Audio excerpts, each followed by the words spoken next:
W420radionetwork.com. Well, thankfully, California is reopening. The world is reopening. The pandemic is subsiding in most of the USA, and travel is going to ramp up.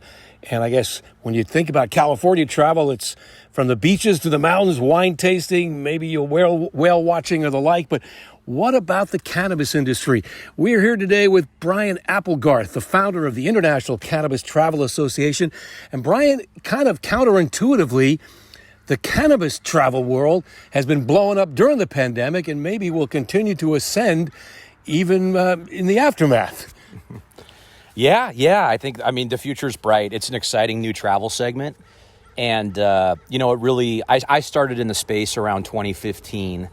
And here we are in 2021. And it's going to be a very interesting year ahead for a whole bunch of reasons. There's the maturity of the concept of cannabis travel tourism, and how that's going to integrate into really the travel industry at large. Everything from airports to rental car companies to hotels to comprehensive strategy for tourist destinations. How are we going to position this?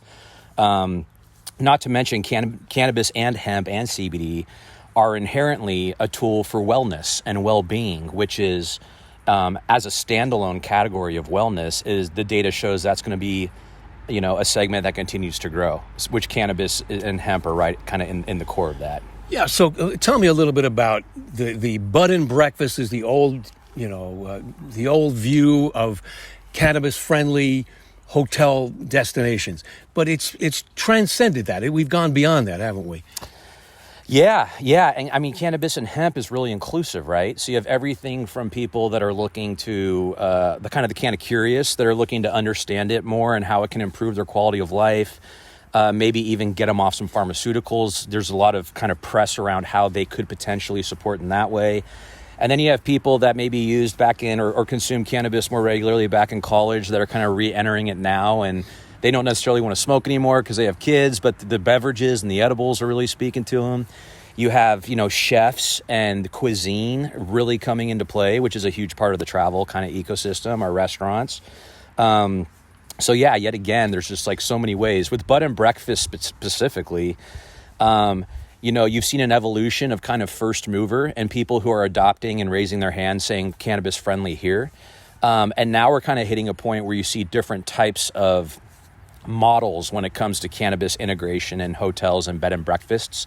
Some are very cannabis forward, where they're catering specifically to the culture and the cannabis consumer. That is more of the connoisseur level, people that really appreciate kind of the cannabis lifestyle.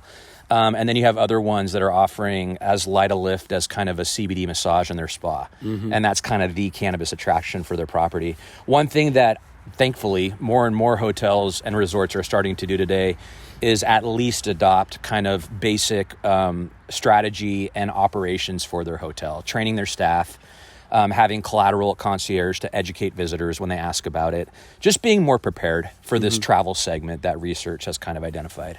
How about the demographics? Are you finding that for California, cannabis-friendly hotels and boutique places like we're here at Mine and Farm, a beautiful bed and breakfast in Guerneville, kind of the gateway to the Emerald Triangle, what kind of people predominantly are more likely to attend or visit places like this? Yeah, well, like Mine and Farm, where we're sitting now, is a beautiful, I think it's 9 to 13 room bed and breakfast that's tucked in the Russian River, right? So it's already a tourist destination. It has been for decades. And what Mine and Farm have done is really integrated cannabis and hemp into their kind of offering to their guests, right? Where it's a very normalized experience.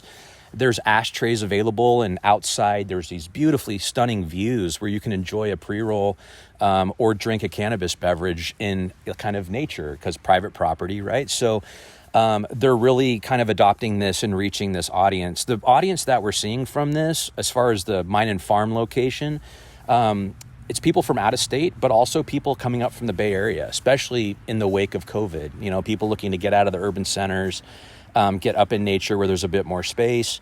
And nature is actually one of those kind of self-descriptors or self-identifiers that the cannabis-motivated travel audience stated was, they really love they love nature experiences with cannabis. They also self-identify as wine enthusiasts and foodies. So yeah, I mean, it's going to be exciting to watch, and places like Mine and Farm are going to continue to evolve. Mm-hmm. Now talk about the amalgamation, the food, the wine, the weed. Mm-hmm. In a lot of ways, they are all simpatico, but the law doesn't always allow for the consumption of cannabis with alcohol on the same premises. And explain a little bit about those distinctions. Yeah. So when you get into cannabis retail, licensed cannabis retail and licensed cannabis consumption for the public, that's obviously part of the cannabis supply chain, and there's regulation and licensing around all that. If you are over 21, you're able to purchase and possess as well as gift cannabis to other adults that are 21 and up. When it comes down to kind of the trifecta you were talking about of food, wine, and cannabis, a lot of it's in the orchestration. Now, if you're having a private kind of gathering with friends, then that's something that if it's in the personal privacy of your own home, cannabis is legal to purchase and bring to your own home. And there's also cannabis-infused olive oil. So if you decide to kind of use cannabis in cuisine or cook a dish, then it's more than compliant to be able to do that.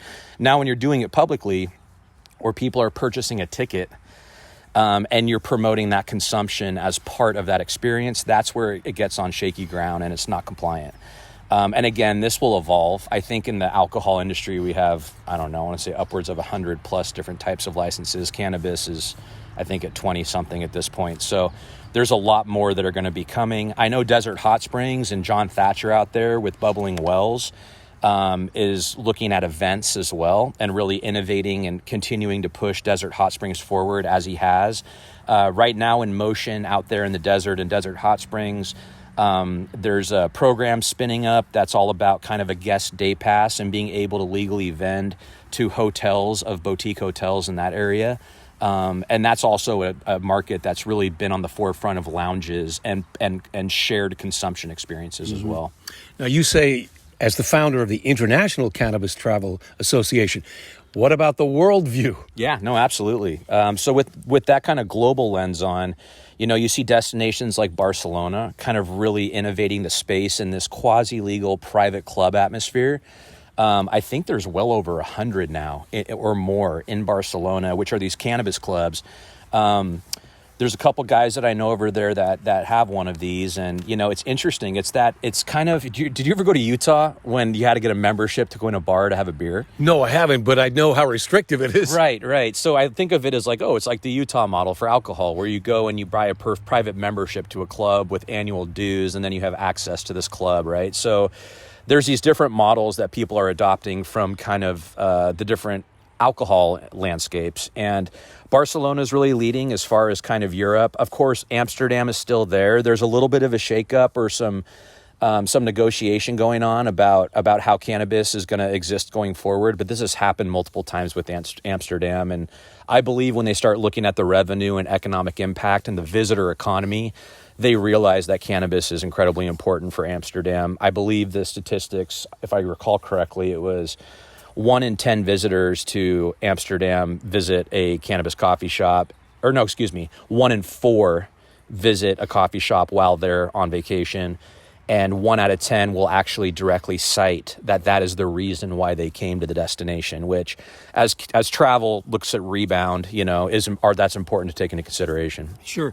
I would think Portugal would be there too, having legalized most recreational drugs and the like, so cannabis would be front and center. Yeah, no, Portugal's right in that forefront. There's innovation happening there. Of course, Amsterdam, Barcelona. I mean, I just a couple years ago went to an event in Prague where it was like a meeting of all these different kind of cannabis leaders across Europe, and the hemp industry is taking off out there a bit quicker than it is here, even arguably. Which I consider that cannabis-related travel as well. So that's everything from the way hemp is folding in.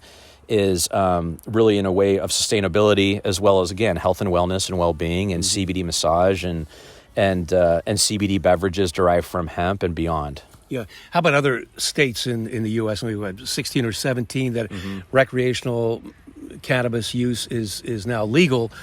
What about the hotel and travel industry related to their involvement with cannabis? Yeah, great question. I've caught wind of a couple new cannabis tourism and travel dedicated organizations that have surfaced in the last couple months, which is awesome because the more people talking about this and shining a spotlight on this conversation and the convergence of these two industries, the cannabis industry and the travel industry, the more it's going to normalize. It's going to normalize quicker, right? So as far as states having a dedicated we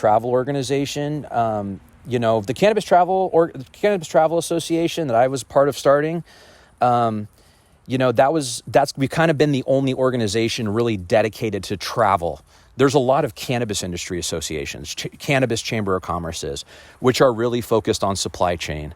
The two places we really overlap with organizations that are cannabis industry organizations is with consumption and retail. So kind of like, how can a visitor access this? Mm-hmm. And what is the experience? Is it safe? What are some enabling legislative moves that would really help empower the adoption into travel destinations?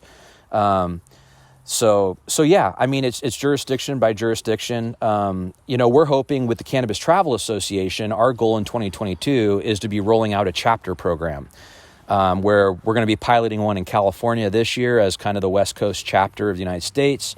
And then we're looking at other markets like Vegas, absolutely, Florida, New York, Portland, Seattle, places where we have leaders out there that are part of our association already as members and really dedicated members that can lead kind of a chapter rollout. And then we could support them in our three pillars, which our three pillars are advocacy, education, and networking. And the Cannabis Travel Association is a 501c6 member-based organization, and you can find out more information at cannabistravelassociation.org. Right, and that means you're a nonprofit. We're a nonprofit, yeah. We're a nonprofit in our fourth year. That's awesome. Yeah. That's awesome. Now, what about party buses? I was reading about Canna Vines, the wine and weed tours, Oaktown Essential Cannabis Tours, LA Essential Cannabis Tours, the Cannabis Trail, where you can come up to, Northern California, historic and cultural sites where maybe you go back to the Humboldt High Five legacy growers. Oh, yeah. So you really take a deep dive into the history of it. Yeah. So there's two things you kind of brought up there. One is cannabis tour operators, which are people that are guides that have a vehicle that take groups or private groups, and they take them on a cannabis experience of some sort. And those really vary. Everything from farm visits to more educational leaning, to retirement communities, to investors that want, a 3-day experience and they want to understand the industry and know how to deploy their dollars back where they live, right? So it's super interesting right now what kind of traffic these tour operators are getting, and each of them have kind of their own model. Now, when it comes down to the Cannabis Trail, that's something that I'm deeply familiar with because that's one of my projects. So the Cannabis Trail is a 501c3, also a nonprofit. And I've been working on that about 5 years. And that is a piece of cannabis, really tourism infrastructure for Northern California. It's a 9-county project. It goes from Santa Cruz up to the Emerald Triangle. And if you travel the trail when you visit Northern California, you'll come across cultural cannabis landmarks as well as cannabis monuments, right? So the landmarks really kind of signify, what was special about this place. Why is this part of the cannabis legalization movement, which is a Northern California story? The monuments are really to honor the major principles that came out of it. For example, the first monument on the Cannabis Trail is going to be unveiled in July this year, and it's in San Francisco, and it's in the Castro district, and it's all about compassionate cannabis and the role that cannabis played on the front lines of the AIDS epidemic to stimulate appetite and just kind of keep those stories alive, right? So people remember that cannabis is medicine, and cannabis really promotes your balance and wellness in your body. And that kind of epidemic is what set medical legalization in motion for California. Now, with the cultural landmarks, we're installing our first handful of landmarks this year, and this is years in the making, so this is super exciting. And this is really one of my pet projects. I love the Cannabis Trail. So the first 2 cultural landmarks that are going in next month, about a month from today, and they're going in Southern Humboldt. One of those is at Huckleberry Hill Farms, which is Johnny Casali. He's one of the Humboldt High Five, and really an amazing legacy cultivator who was kind of a casualty of the war on drugs, which is why that cultural landmark exists there, is to teach about the small Humboldt legacy farmer, and specifically Johnny's story. You know, he was in federal prison for 8 years. And I interviewed him. I know. I know the tale. Yeah. So. Yeah. Well, the positive messaging, kind of reversing the old paradigm and the old mis and disinformation campaign that was all too prevalent. Right. What would you suggest to bed and breakfast owners, small boutique hotel owners, in terms of becoming more cannabis friendly? What are some of the guideposts and suggestions that you would offer? Yeah, well, I think so. One is just be prepared, right? So be able to confidently respond to visitors. And this is, I believe, if you're any hospitality facing business, specifically hotels, but really anybody that serves the visitor economy, that you should be able to communicate the very basic state laws of what is legal and isn't legal, and be able to direct visitors in a very friendly way and invite them to participate in the cannabis operators of your destination that do a great job for hospitality. So basically, be prepared to be able to respond to your visitors' requests and your guest requests. I would encourage even additional collateral or some kind of content piece where you can really teach people about the history of cannabis a little bit. You know, we live in a very unique window right now where cannabis has been illegal in the world, specifically the United States, but globally for less than 100 years. And if you actually look at, you know, even the foundational building blocks of the United States, and even kind of like the cradle of civilization, you know, cannabis has been there, and we have co-evolved with this plant. And there's so many different cultures around the world that have adapted and used this plant in a really unique way that shows how it can really balance mind, body, and spirit. It's a tool for wellness. And as travelers and visitors come and they're open to new experiences and they're outside of their comfort zone and they want to do something that they wouldn't do at home, a cannabis experience, there's many forms of that. That could be a dispensary 101 experience where you're simply going there because you know that dispensary is built for hospitality and they have partnered with hotels and they're ready to accept guests that just want to learn. Mm-hmm. And they might walk away with buying a CBD topical for the first time. Right. And they might use it that night and it might bring a smile to their face because it's the first time they've done it, right? Sure. So there's those kind of visitors. So get prepared, look for partners, you know, have collateral.